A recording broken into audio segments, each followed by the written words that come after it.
Hello. Okay. नमस्कार मित्र हो. आपण एक U P S C prelim 2024 परीक्षेचा जो सेट एचा GS1चा पेपर आहे त्याचा ॲनालिसिस पाहणार आहोत. तर ते ॲनालिसिस पाहण्याआधी थोडा आपण एक इंट्रोडक्शन वगैरे थोडंसं डिस्कस करूया आणि मग आपण पेपर सॉल्व करायला घेऊया.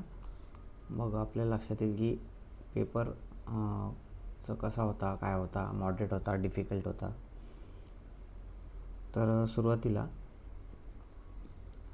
आपण स्पर्धा परीक्षेचा अभ्यास करताना आपण एक महत्त्वाची गोष्ट आहे ती म्हणजे प्रिवियस इयर पेपर्स हे थिअरेटिकल पार्ट झाल्यानंतर आपण सॉल्व केलं पाहिजे. कारण की अभ्यास करत असताना आपण थेअरी तर वाचत असतो, पण थेअरी वाचल्यानंतर त्यामधलं काय येतं, पेपरला नेमकं काय विचारत आहेत ते आपल्याला माहीत असणं गरजेचं आहे. आणि त्याचा सोर्स म्हणजे जे प्रिवियस इयर पेपर्स आहेत जे मागील 10 वर्षाचे असतील किंवा 5 वर्षाचे असतील. त्याच्यामध्ये आपल्याला लक्षात येतं की कुठल्या टाईपमध्ये आणि कसे क्वेश्चन विचारले गेलेत आत्तापर्यंत. तर यू पी एस सीनी 2016 ते 2026 या 10 वर्षात जे मागील पेपर घेतलेले आहेत ते आपण करणार आहोत वन बाय वन. सुरुवातीला आपण 2024चा घेणार आहोत, मग 2025, त्यानंतर 2026, असं करत करत आपण 2023 नंतर आपण मागच्या साईडला जाणार आहोत, म्हणजे 22-21 असं करणार आहोत. तर बघा 2023चा जो पेपर आहे ना तो खूप one of the toughest paper in the U P S C history. Okay. आता 2026ला जो पेपर झाला आहे, नुकताच पेपर झाला, तर तोसुद्धा मॉडरेटली डिफिकल्ट पेपर आहे. त्याच्यामध्ये काय यू पी एस सीने नवीन क्वेश्चन फ्रेम केले, म्हणजे जे सिलेबसमध्ये त्यांनी ETC दिले त्याच्यामध्ये ते असू शकतात. इथिक्सचे 4 क्वेश्चन विचारलेत आणि त्याच्यामध्ये ऑप्शन पॅटर्न पण थोडा बदल केला आहे. तर असं दरवर्षी काही ना काही यू पी एस सी बदल करत आहे. आपल्याला त्या गोष्टींना ॲडॉप्ट केलं पाहिजे आणि त्या पद्धतीनेच आपण आपला पेपर पण सॉल्व केला पाहिजे आणि त्या पद्धतीनेच आपल्या टेस्ट सिरीज पण आपण सॉल्व केल्या पाहिजे.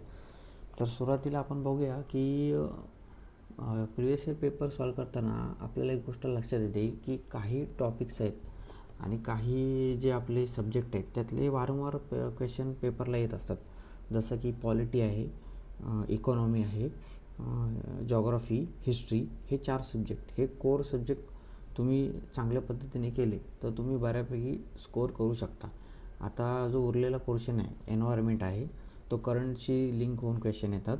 सायन्स टेक्नॉलॉजी त्याचे पण करंटची लिंक होऊन क्वेश्चन येतात. आणि त्याच्यानंतर करंट अफेअरमध्ये काय क्वेश्चन येत असतील तर यावेळेस म्युझिक रिलेटेड क्वेश्चन विचारले 2026 प्रिलिमला, त्याच्या अगोदर विचारले नव्हते. तर आपण आता काय करूया, 2024चा पेपर सॉल्व करूया आणि मग आपल्या लक्षात येईल की एकंदरीत पेपर सॉल्व केल्यानंतर आपण केलेला अभ्यास आणि पेपरमध्ये आलेले क्वेश्चन याच्यामध्ये किती डिफरन्स आहे आणि आपण कुठला पोर्शन आपल्या स्टडीचं राहतं आहे मागे ते आपण कवर केलं पाहिजे.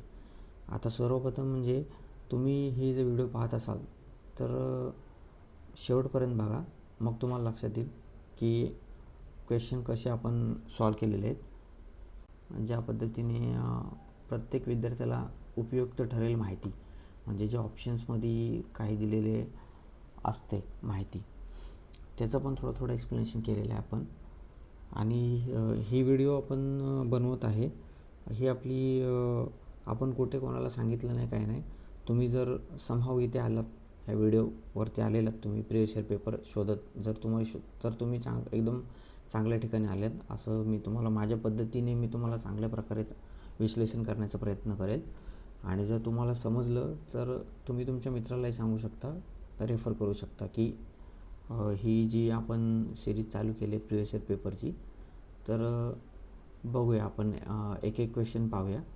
म्हणजे आपण ही जे 100 क्वेश्चन आहेत हे जास्तीत जास्त करण्याचा प्रयत्न करूया एका व्हिडिओमध्ये, पण ते शक्य नाही आहे कारण की खूप मोठी व्हिडिओ होईल. मग आपल्याला एक 30 ते 45 मिनटाच्या व्हिडिओमध्ये जेवढे क्वेश्चन कवर करता येतील तेवढे करूया आपण. मग सुरुवातीला काय होतील, 15 होतील, 20 होतील, 25 होतील, जेवढे होतील तेवढे करूया. आणि नंतर मग हळूहळू आपण एक असं प्रत्येक व्हिडिओमध्ये एक पेपर पूर्ण ॲनालिसिस करूया हळूहळू. म्हणजे कसं तुम्हाला समजायला पण जड जाणार नाही आणि अवघड पण जाणार नाही. तर आपण आता बघूया 2000 UPSC प्रिलिम सिव्हिल सर्व्हिसेसचा 2024मध्ये सेट जो आहे, सेट एचा क्वेश्चन पहिला. त्याच्यामध्ये हा क्वेश्चन जो आहे तो जॉग्रफीचा आहे. आता तुम्ही बघा क्वेश्चन काय विचारलं आहे. आणि आपण हे पण बघणार आहोत की क्वेश्चन वाचल्यानंतर क्वेश्चनचा ॲप्रोच कसा पाहिजे सॉल्व करण्यासाठी. आणि जर क्वेश्चन एखादा स्टेटमेंटमध्ये आपल्याला ट्रिकी असेल तर ते कसं सॉल्व करायचं, कशा पद्धतीने हँडल करायचं. जर 50-50% ऑप्शनमध्ये सिच्युएशन येत असेल तर क्वेश्चन अटेम्प्ट करायचा की नाही करायचा, ह्या सर्व गोष्टी आपण बघणार आहोत. तर सुरुवातीला आपण एक एक स्टेटमेंट बघूया, एक एक क्वेश्चन बघूया आणि त्याचे स्टेटमेंट काय दिले ते बघूया. आता पहिला क्वेश्चन बघा, जॉग्रफीचा क्वेश्चन आहे. Consider the following statements. Statement 1 आणि स्टेटमेंट 2 दोन स्टेटमेंट दिलेले आहेत आणि त्याच्यामध्ये ऑप्शन 4 आहेत.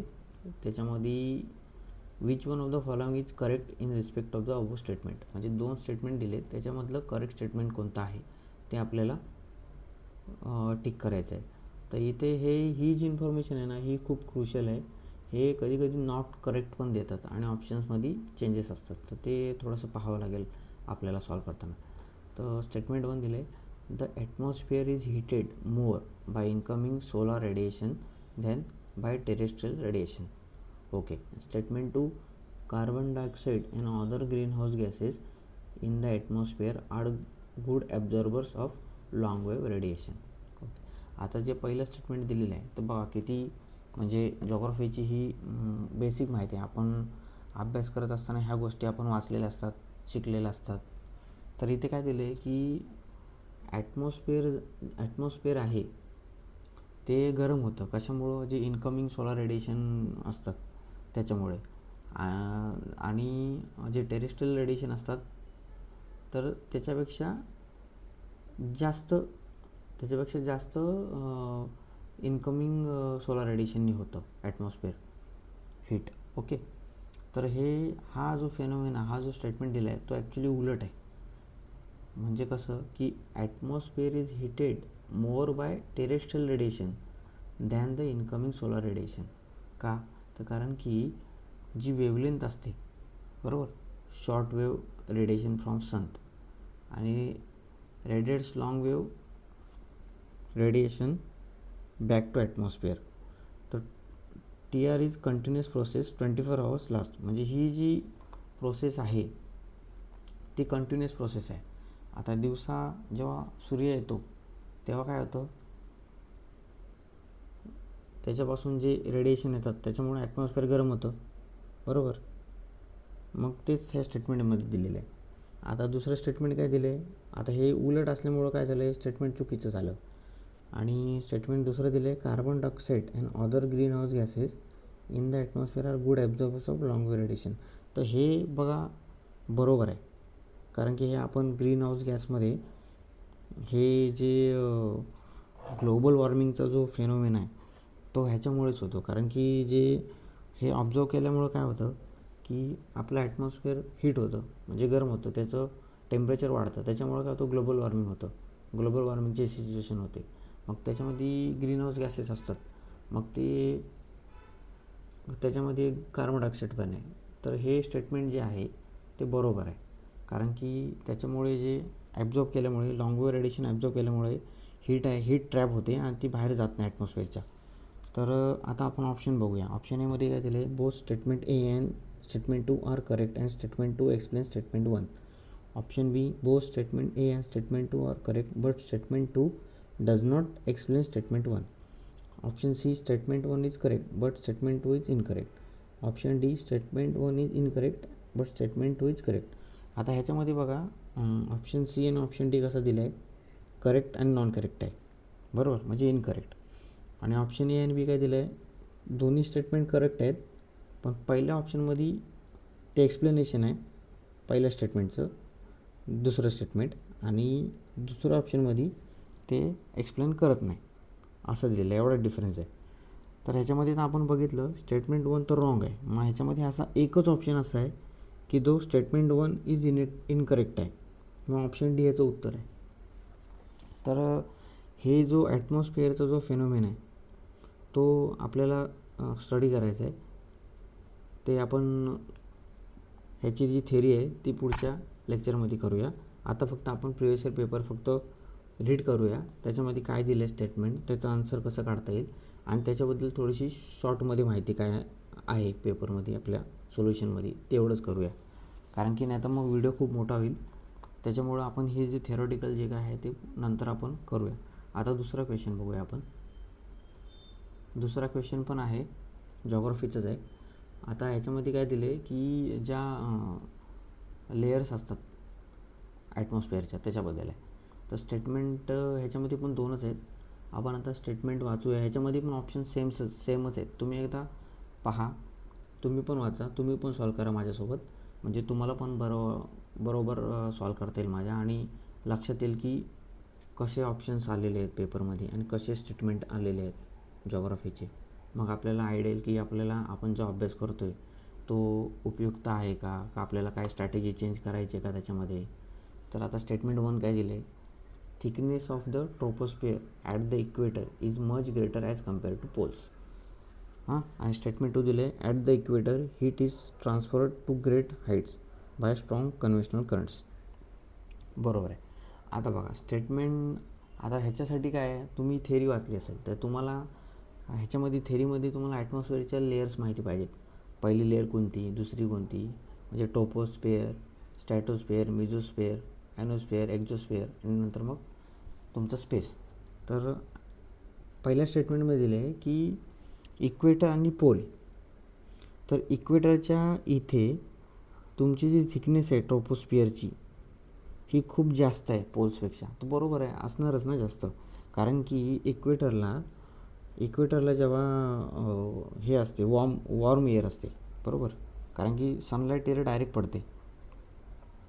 आणि स्टेटमेंट 2 आहे, इक्वेटरला हीट जी आहे कन्व्हेन्शनल करंट्समुळं काय होते, एकदम ग्रेट हाईटपर्यंत, म्हणजे जास्त उंच ती हाईटपर्यंत हीट आहे ती ट्रान्सफर होते.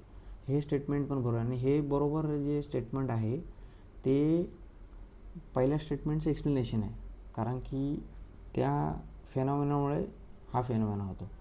तर ऑप्शन एमध्ये काय दिले, बोथ स्टेटमेंट 1 आणि statement 2 are correct and statement 2 explain statement 1. तो ऑप्शन ए बरोबर आहे. आता हे बघा, हे दोन्ही क्वेश्चन जॉग्रफीचे आहेत, आणि ह्याच्यामध्ये काय ॲटमॉस्फिअरमध्ये जे काय आपले हे दिलेले आहे थेरी त्याच्या बेसिसवर आहे, तर ते आपल्याला वाचायचे आहे. आणि ह्याच्यामध्ये आपण एक थोडीशी इन्फॉर्मेशन ॲड केली आहे. ती काय आहे, warm air is less dense causes transfer to troposphere to expand. म्हणजे काय की इक्वेटरवर जी वॉर्म एअर असते ती कमी डेन्स असते. मग बरोबरच आहे ना, कमी डेन्स असणार, कारण की ती वॉर्म आहे, गरम आहे. मग ते काय होतं, त्याच्यामुळे काय होतं की ट्रोपोस्फिअरचा एक्सपांड त्याच्यामुळे होतं, बरोबर, कारण की ते इक्वेटरपासून पोलकडे जाण्याकडे त्याची हाईट जी आहे ती जास्तीत जास्त असते, बरोबर. ठीक आहे. आता आपण तिसरा क्वेश्चन बघूया. आता तिसरा क्वेश्चन बघा, इकडे उजवीकडे, कन्सिडर द फॉलोइंग. आता ह्याच्यामध्ये काय आपल्याला 4 ऑप्शन दिलेले आहेत. 4 केमिकल्स जे आहेत, जे प्रोडक्ट्स व्हॉल्कॅनिक इरप्शन्सचे जे आहेत, तर ते कोणते कोणते आहेत. आणि क्वेश्चन आहे, how many of the above are products of the volcanic eruptions. त्याच्यामध्ये पहिलं आहे पायरोक्लास्टिक डेब्रिस. पहिलं काय आहे, पायरोक्लास्टिक डेब्रिस. दुसरं ॲश अँड डस्ट. तिसरं नायट्रोजन कंपाऊंड्स. आणि चौथं sulphur compounds. How many of the above are products of the volcanic eruptions. आता व्हॉल्कॅनिक इरप्शन्स, तर ह्याच्यामध्ये हा जॉग्रफीचा व्हॉल्कॅनोचा पार्ट आहे. तर तुम्हाला व्हॉल्कॅनोचा टॉपिक आहे तो चांगला तुम्ही रिवाईज करा, त्याच्यामध्ये तुम्हाला कळेल. आता जे इरप्शन आहे ते कसं होतं, म्हणजे आणि कुठं होतं, आणि सर्वात जास्त व्हॉल्कॅनिक ॲक्टिव्हिटी कुठे आहेत, हे सर्व तुम्ही थोडंफार वाचलं तर बरं होईल, म्हणजे तुमच्या लक्षात येईल की क्वेश्चन कसा फ्रेम केलेला आहे. आता ह्याच्यामध्ये हा क्वेश्चन जो आहे हा N C R T based question आहे, म्हणजे एन सी आर टीच्या पुस्तकामध्ये हा क्वेश्चन आहे. जसं तसं तुम्ही पाहू शकता. आता माझ्याकडे पुस्तक इथे जोडलं नाही मी, नाही तर तुम्हाला दाखवलं असतं. आता ह्याच्यामध्ये व्हॉल्कॅनिक इरप्शन जेव्हा येतं तेव्हा काय होतं की वेगवेगळे गॅसेस आहेत ते त्या व्हॉल्कॅनोच्या मधून मॅग्मा जेव्हा बाहेर येतो त्याच्यानंतर गॅसेस पण बाहेर येतात, आणि त्याच्यामध्ये काय काय असतं तर त्याच्यामध्ये हे दिलेले जे आहेत 4 हे सर्व त्याच्यामध्ये इन्क्लूड आहे. आणि त्याच्या व्यतिरिक्त काय असतं, हायड्रोजन सल्फाईड असतं, नेटिव्ह सल्फर असतं, मायनर अमाऊंट ऑफ क्लोरीन असतं, हायड्रोजन असतं आणि आर्गॉन असतं. आता हा पायरोक्लास्टिक डेब्रिज जो आहे तो खूप हॉट असतो आणि खूप डेंजरस असतं. ठीक आहे. तर हे जे गॅसेस आहेत ते व्हॉल्कॅनिक इरप्शनमधून जे इरप्ट होतात, आणि त्याच्यानंतर हा म्हणजे हा क्वेश्चन सॉल्व करण्यासाठी तुम्हाला हे ऑप्शन जे आहेत ते कशा पद्धतीने दिले बघा, ओनली 1, ओनली 2, ओनली 3, ऑल 4. आता ह्याचा ऑप्शन डी आहे, ऑल 4 करेक्ट आहे, बरोबर. आता ह्यातलं तुम्हाला एक जरी माहीत नसेल तर तुम्ही हा क्वेश्चन कसा सॉल्व करणार, कारण की यू पी एस सीने 2022-23 नंतर हे जे ऑप्शन आहेत ओनली 1, ओनली 2, ओनली 3, ओनली 4 हे ऑप्शन्स जे आहेत ते इंट्रोड्यूस केले. त्याच्यानंतर 2023चा जो पेपर आहे त्याच्यामध्ये यू पी एस सी प्रिलिमचा, त्याच्यामध्ये अशा पद्धतीचे ऑप्शन्स खूप साऱ्या क्वेश्चनमध्ये होते. त्याच्यामुळे तो one of the toughest question paper असा म्हणजे यू पी एस सी हिस्ट्रीमध्ये आहे असं ॲस्पिरंटचं म्हणणं आहे. आता पाहूया आपण चौथा क्वेश्चन काय आहे. चौथा क्वेश्चन पण आहे आयसोथर्मल मॅप्स, बरोबर.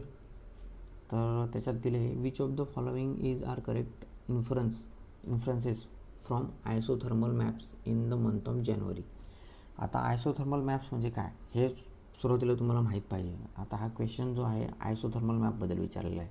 आता त्याचे स्टेटमेंट पाहूया काय दिलेत.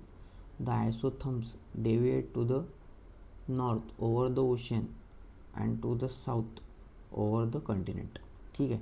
Second statement, the presence of cold ocean currents Gulf Stream and North Atlantic Drift make the North Atlantic Ocean colder and the isotherm bend towards the north. आता याच्यामध्ये select the answer using the code below. एला 1 only, 2 only, both 1 and 2, neither 1 and 2. आता isothermal मॅप्समध्ये main म्हणजे आयसोथर्म म्हणजे काय, तर आयसोथर्म म्हणजे काय, तर isotherm generally parallel to the latitude northern hemisphere जानेवारी ग्रेटर दॅन जुलै. हे आपण शॉर्ट फॉर्ममध्ये तिथं मेन्शन केले. आता आयसोथर्म हे जे आहे ते टेम्परेचरचं रिलेटेड आहे. तर ह्याच्यामध्ये पहिल्या स्टेटमेंटमध्ये बघा काय दिलं आहे की द आयसोथर्म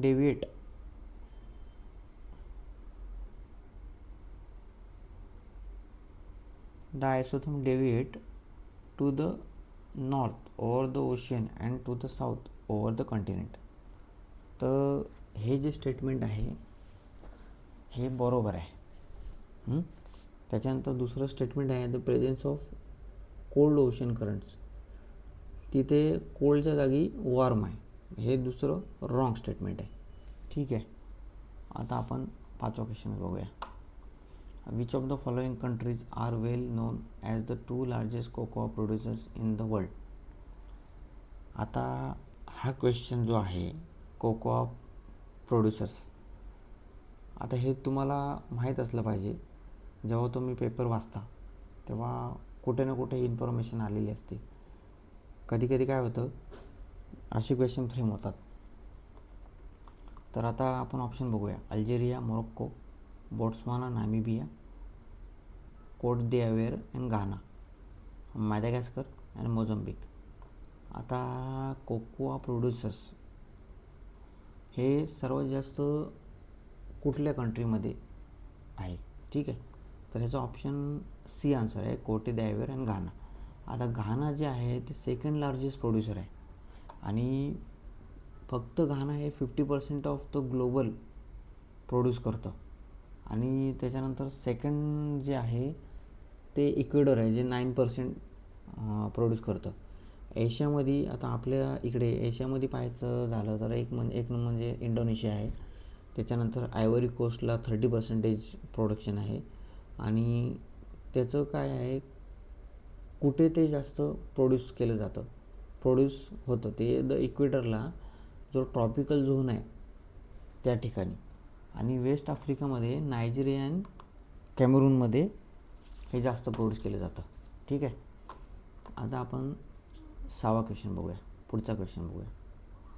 आता हे सुरुवातीला जॉग्रफीचेच क्वेश्चन आहेत. जॉग्रफीचेच क्वेश्चन तुम्हाला सुरुवातीला दिलेले आहेत त्यांनी UPSC पेपरच्या सेटेमध्ये.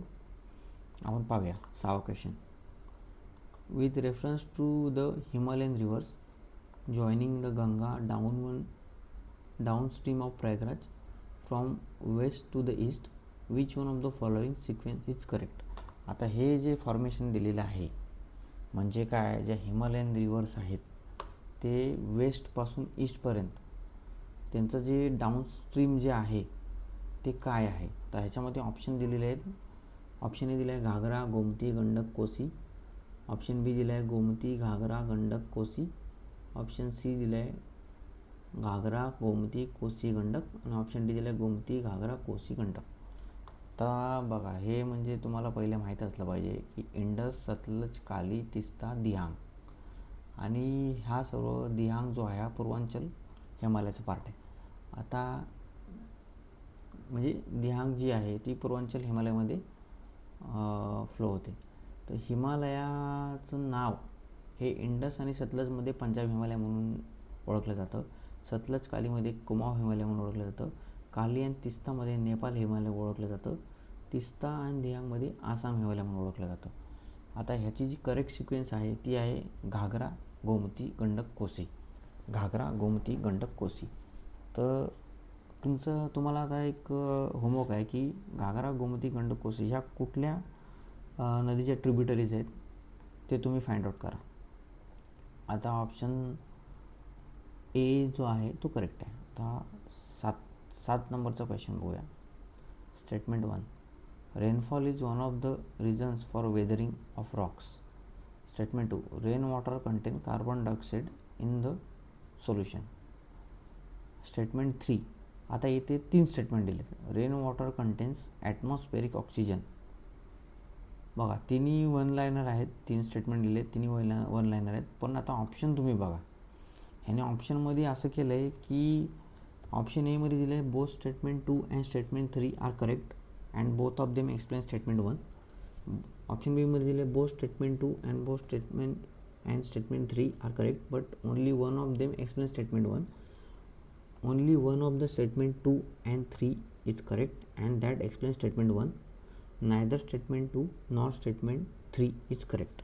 आता ह्याच्यामध्ये काय दिलं आहे की पहिलं स्टेटमेंट जे आहे ते बरोबर आहे. ह्या 2 स्टेटमेंटमध्ये सेकंड अँड थर्डमध्ये तुम्हाला कोणतं बरोबर आहे आणि कोणतं रॉंग आहे ते चेक करायचं. Rainfall is one of the reason for weathering of Roxx. Correct. Rain water content carbon dioxide in solution. बरोबर, कारण की रेन वॉटर कार्बन डायऑक्साईड तर ते ॲसिडिक असणार. Rain water content atmospheric oxygen. Yes, हे पण करेक्ट आहे. तर ह्याचा ऑप्शन आन्सर ए आहे. Option statement second, statement 3 both are correct and both of explain the statement 1. ठीक आहे, तर वेदरिंग ऑफ रॉक्समध्ये हे सर्व कवर होतं. आता आपण क्वेश्चन नंबर 8 बघूया. Consider the following countries: Finland, Germany, Norway, Russia. How many of the above countries have a border with North Sea. तर हा जॉग्रफीचा मॅप बेस्ड क्वेश्चन आहे आणि हा इंटरनॅशनल लेवलचा आहे. तर यावेळेस 2026ला UPSCनी मॅप बेस्ड क्वेश्चन विचारला, पण स्टेट रिलेटेड विचारला, म्हणजे इंडियन स्टेट रिलेटेड विषय. हा 2024चा मॅप बेस्ड क्वेश्चन आहे, पण हा इंटरनॅशनल नॉर्थ सी म्हणजे जी मॅप बेस्ड क्वेश्चन आहे तो हा एरिया त्याने एक्सपांड केलेला आहे. तर इथं तुम्हाला हे नॉर्थ सी जे आहे त्याच्या आजूबाजूच्या कंट्री कोणत्या कोणत्या हे माहीत असलं पाहिजे. तर त्यासाठी आपण एक ट्रिक पण केलेली आहे, gun send to BSF. Okay, तर 9 कंट्रीज आहेत. तर ते आपण बघूया कोणत्या कोणत्या आहेत. पहिलं म्हणजे नॉर्थ सी कुठे आहे, तर नॉर्थ ऑफ UK, फ्रान्स. मग कंट्री कोणती कोणती आहे, UK, France, Netherlands, Germany, Denmark, Belgium, Norway, Sweden, Scotland. आता तुम्हाला काय करायचं आहे, नॉर्थ सीचा मॅप काढायचा आहे. आता मी नेक्स्ट स्लाईडमध्ये पुढच्या लेक्चरला ते पण करील, तुम्हाला साईड बाय साईड ते अटॅच करून देईल. मग तुमच्या लक्षात येईल नॉर्थ सी कुठे आहे, म्हणजे एक क्लॅरिटी मिळेल की क्वेश्चन विचारला आहे तर त्याचं थोडंसं व्हिज्युअल रिप्रेझेंटेशन तुम्हाला मॅप बेस इथे भेटेल लगेच. ठीक आहे, पण आता आपण बघूया. पण आता सध्या आपण क्वेश्चनच बघूया, क्वेश्चन आन्सर आणि ते कसं सॉल्व करायचं आहे, आणि थोडीशी शॉर्ट माहिती त्याच्यामध्ये. How many of the above countries have a border with North Sea. आता ऑप्शन बघा, ओनली 1, ओनली 2, ओनली 3, ऑल 4. आता हा पॅटर्न जो आहे ह्याच्यामध्ये तुम्हाला चारही ऑप्शन माहीत पाहिजेत. हे चारही जे कंट्री दिलेत हे तुम्हाला माहीत पाहिजे, तरच तुम्ही सॉल्व करू शकता. एक जरी माहीत नसेल तर ते 50-50% चान्सेसवर जाईल. मग हा क्वेश्चन अटेम्प्ट करायचा का नाही हा तुमचा कॉल आहे. आता बघूया आपण की ह्याच्यामध्ये काय, रशियाचं तर काय, रशिया खूप ईस्टर्न साईडला आहे त्यामुळे रशिया ह्याच्यात येत नाही. मग हा एक तर कट झाला ऑल 4वाला. त्याच्यानंतर फिनलँड पण ह्याच्यात येत नाही बॉर्डरला, हा पण ऑप्शन कट झाला. मग ह्याचा आन्सर काय आहे, जर्मनी आणि नॉर्वे, ओनली 2. आणि ह्याचीसाठी नॉर्थ सीसाठी आता तुम्हाला बॉर्डरिंग कंट्रीच्या नोट्स बनवावं लागतील. त्याच्यामध्ये तुम्हाला रेड सी आहे, मेडिटेरियन सी आहे, अशा वेगवेगळ्या सी ज्या आहेत, बाल्टिक सी आहे, त्याच्या बॉर्डरिंग कंट्रीज नोट डाऊन करा म्हणजे तुम्हाला. आणि करंट रिलेटेड जर असेल काय तर ते तुम्हाला लिंक करून विचारू शकतात. एक साधारण अंदाज आहे. बघूया आता पुढचा क्वेश्चन 9 नंबरचा. Consider the following information, waterfall, region आणि रिव्हर. आता हा क्वेश्चन बघा दिला आहे जॉग्राफीचा. रिव्हर आहे आणि तिच्याशी लिंक असणारा वॉटरफॉल. तर पहिला दिलं आहे धुवाधार, रिजन दिले मालवा, रिव्हर आहे नर्मदा. दुसरं हुंद्रू, रिजन आहे छोटा नागपूर, रिव्हर आहे सुवर्णरेखा. तिसरा वॉटरफॉल आहे जरसोप्पा, रिजन आहे वेस्टर्न घाट्स, रिव्हर आहे नेत्रावती. असं त्यांनी दिलेलं आहे. पण ॲक्च्युअलमध्ये आता काय आहे तर ते इथे काय दिलं आहे, in how many of the above rows is given information correctly match. म्हणजे इथे तुम्हाला मॅच करायला दिलेलं नाही आहे. इथं ऑलरेडी त्यांनी इन्फॉर्मेशन दिलेली आहे समोर वॉटरफॉल, त्याचं रिजन आणि त्याची रिव्हर. फक्त तुम्हाला हे चेक करायचं आहे की ते बरोबर आहे का चूक आहे. मग एक जरी चुकीचं झालं तरी तो रॉंग होईल. मग आता पहिले धुवाधार बघूया. धुवाधार तर नर्मदा नदीवर आहे, वॉटरफॉल आहे आपल्याला माहीत आहे. पण त्याचं जे रिजन आहे त्यांनी मालवा केलं आहे बघा, ते रॉंग आहे. ते अमरकंटक प्लॅट्यूमध्ये आहे, बरोबर, आणि मध्य प्रदेशमध्ये आहे. हे आपण एक्स्ट्रा इन्फॉर्मेशन ॲड केले की कुठल्या स्टेटमध्ये आहे ते पण तुम्ही बघून घ्या. नोटमध्ये तुम्ही बनवत असाल तर ॲड करत जा. दुसरा वॉटरफॉल आहे हुंड्रू. तर त्याचं रिजन जे आहे ते छोटा नागपूर आहे आणि सुवर्णरेखा ही रिव्हर आहे, त्याच्यावरती हा वॉटरफॉल आहे. आणि जे स्टेट आहे ते झारखंडमध्ये आहे. हा वॉटरफॉल जो आहे झारखंडमध्ये आहे. हे पण करेक्ट आहे, हे करेक्ट आहे. पहिलं रॉंग आहे, हे करेक्ट आहे. तिसरा जो आहे जरसोप्पा, ह्याला आपण जोग फॉल्स म्हणतो.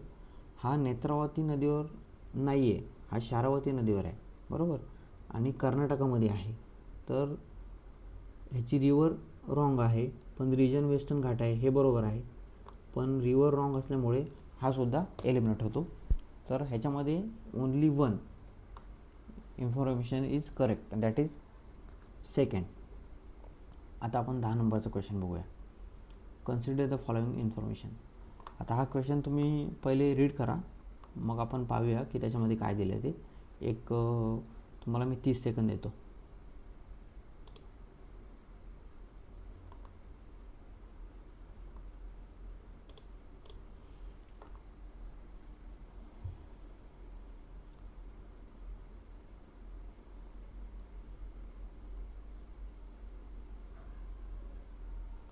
हां ठीक आहे. आता बघूया ह्याच्यामध्ये काय दिलं आहे. रिजन दिले, name of the mountain range दिले आणि टाईप ऑफ माउंटेन रेंज. आता हा क्वेश्चन माउंटेनचा आहे आणि त्याच्यामध्ये त्याचं रिजन कोणतं आहे, त्याची रेंज कोणती आहे ते दिले. आता इथे 4 पेअर दिलेले आहेत. आता सेम पॅटर्न क्वेश्चन आहे. इथे पण काय विचारलं आहे, in how many of the above rows is given information correctly match. आणि ऑप्शनसुद्धा तसेच दिलेले आहेत, ओनली 1, ओनली 2, ओनली 3, ऑल 4. ठीक आहे. आता आपण 1 बाय 1 चेक करूया की कुठली इन्फॉर्मेशन बरोबर आहे. मग त्याच्यामध्ये रिजन आणि माउंटेन रेंज आणि टाईप ऑफ माउंटेन हे तिन्ही बरोबर पाहिजे, तरच तो ऑप्शन बरोबर होईल, नाहीतर मग तो चुकीचा होईल.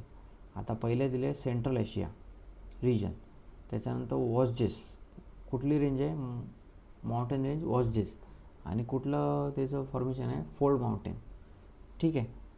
तर हा जो आहे वॉसजेस, हा आपल्याला माहिती आहे हा युरोपमध्ये आहे, म्हणजे ह्याचं रिजन चुकले. आणि हा ब्लॉक माउंटेन आहे, म्हणजे पहिली पेअर रॉंग झाली. दुसरा आहे युरोप, त्याच्यामध्ये माउंटेन रेंज एल्प्स आहे, हे बरोबर आहे. आणि इथे दिले ब्लॉक माउंटेन, पण तो फोल्ड माउंटेन आहे आणि यंग फोल्ड माउंटेन आहे, बरोबर. तर ही पण पेअर चुकीची झाली. आता इथे बघा कसं त्यांनी ऑप्शन्स जे आहेत टाईप ऑफ माउंटेनचं कसं त्यांनी इंटरचेंज केलेलं आहे. इथं फोल्डला दिले, फोल्ड माउंटेन दिले, इथं ब्लॉक माउंटेन दिले, म्हणजे अल्टरनेट चेंज केलेलं आहे.